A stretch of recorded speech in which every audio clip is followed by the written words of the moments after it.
Assalamualaikum warahmatullahi wabarakatuh. Perkenalkan, nama saya Nur Aisyah, kelompok 3, Angkatan 12, Jabatan Pengawas Sertifikasi Pesawat Udara di Unit Kerja Kantor Otoritas Bandar Udara Wilayah 8, Manado.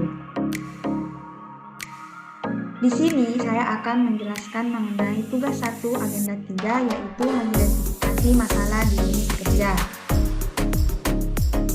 Nah, sebelum saya menjelaskan ini, saya akan menjelaskan terlebih dahulu mengenai subbidang saya. Nah, di kantor Otoritas Bandar Udara Wilayah 8 ini terdapat 3 subbidang. Yang pertama, tata usaha, yang kedua, pelayanan dan pengoperasian bandar udara, dan yang ketiga, kelek-udaraan dan keamanan angkutan udara. Nah, di ketiga bidang ini saya ditempatkan di bidang kelek-udaraan dan keamanan angkutan udara, di mana kelek-udaraan dan keamanan angkutan udara ini diatur oleh PM 41 tahun 2011 tentang Organisasi Tata Kerja Kantor Otoritas Bandar Udara. Dengan tugas yang pertama melakukan pengawasan kelek-udaraan dan pengoperasian pesawat udara. Yang kedua, melaksanakan ketentuan mengenai organisasi perawatan pesawat udara. Yang ketiga, sertifikat kompetensi dan lisensi personil keamanan penerbangan sesuai standar operasional prosedur atau SOP. Yang keempat, pemberian sertifikat kelek-udaraan pesawat standar lanjutan untuk pesawat udara bukan kategori transport atau bukan niaga serta koordinasi internasional.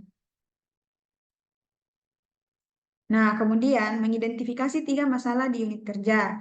Nah, saya mengidentifikasi masalah yang pertama, masih manualnya checklist peminjaman kendaraan roda 4 di bidang kelek udaraan. Dengan eksistensi saat ini di kantor Otban 8 ketika ingin menggunakan kendaraan, terutama di bidang kelek udaraan, mengharuskan pengguna untuk melakukan pengisian checklist menggunakan kertas yang sudah di-print. Dampaknya, terjadinya kesalahpahaman antara pegawai yang meminjam kendaraan. Terkadang pegawai lupa mengisi checklist karena tempat checklist dan tempat penyimpanan kunci itu berbeda. Kemudian banyaknya waktu yang dibutuhkan untuk mengisi checklist. Masalah kedua yaitu tidak adanya panduan keamanan pencegahan kecelakaan atau kejadian darurat pada saat di ruang rapat kelek udaraan.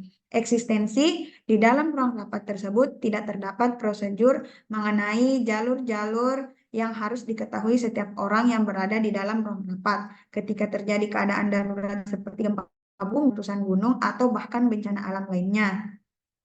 Dampaknya yaitu kurangnya safety di lingkungan kerja, kurangnya pengetahuan pegawai mengenai jalur evakuasi di ruang rapat, terjadinya kerugian pada operasional. Bisa saja juga karena runtuhan bangunan itu bisa berdampak pada para pegawai.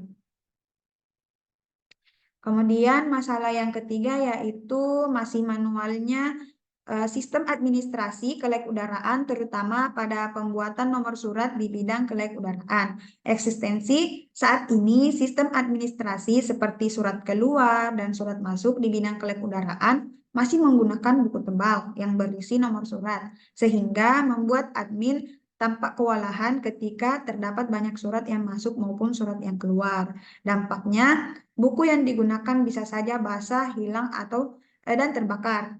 Banyaknya waktu yang dibutuhkan untuk menulis secara manual. Terjadinya penumpukan surat sehingga membuat admin kewalahan. Analisis isu metode USG atau Urgency Seriousness Growth, di mana USG ini adalah salah satu alat untuk menyusun urutan prioritas isu yang harus diselesaikan. Caranya dengan menentukan tingkat urgensi, keseriusan, dan perkembangan isu dengan menentukan skala nilai 1 sampai 5. Nah, dari tabel berikut ini saya mendapatkan bahwa isu yang paling membutuhkan solusi yaitu adalah masalah kedua, tidak adanya panduan keamanan pencegahan kecelakaan atau kejadian darurat pada saat di ruang rapat kelek udaraan. Kemudian analisis isu. Analisis isu yang pertama mengutamakan safety sehingga video ini sangat dibutuhkan di lingkungan kantor. Yang kedua, tidak adanya panduan ini mengakibatkan meningkatnya risiko kecelakaan dan kurangnya kesiapan dalam menghadapi bencana.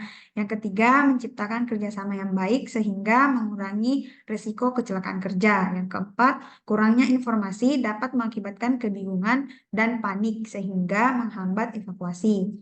Selanjutnya yaitu gagasan kreatif. Yang pertama, membuat panduan keamanan melalui video yang dapat diakses melalui seluler.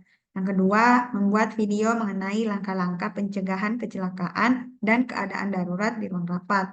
Yang ketiga, membuat video simulasi keadaan darurat dengan melibatkan pegawai sekaligus melatih respon pegawai. Yang keempat, video yang dihasilkan dapat diakses dengan mudah menggunakan link pegawai dapat memahami video dengan mudah. Kemudian, 4 pilar digital, digital skill, pembuatan video yang menjelaskan tentang tata cara pencegahan kecelakaan atau keadaan darurat di ruang rapat kantor menggunakan aplikasi editor seperti Capcut, PitchR, dan Canva. Digital culture, membiasakan diri dengan menggunakan digital di kehidupan sehari-hari dengan cara melakukan pemutaran video setiap kali melakukan kegiatan di ruang rapat. Digital etis, video ini tidak boleh diakses oleh sembarang orang dan tidak boleh disebarkan kepada siapapun kecuali orang kantor. Digital safety. Ketika ingin menayangkan video, dapat dilihat dalam link yang ada yang akan dipegang oleh admin kantor dan diberikan paspor. Nah, inilah pemaparan saya mengenai tugas 1 agenda 3 yaitu mengidentifikasi masalah yang terjadi di unit kerja. Terima kasih atas waktunya. Sekian dan terima kasih. Assalamualaikum warahmatullahi wabarakatuh.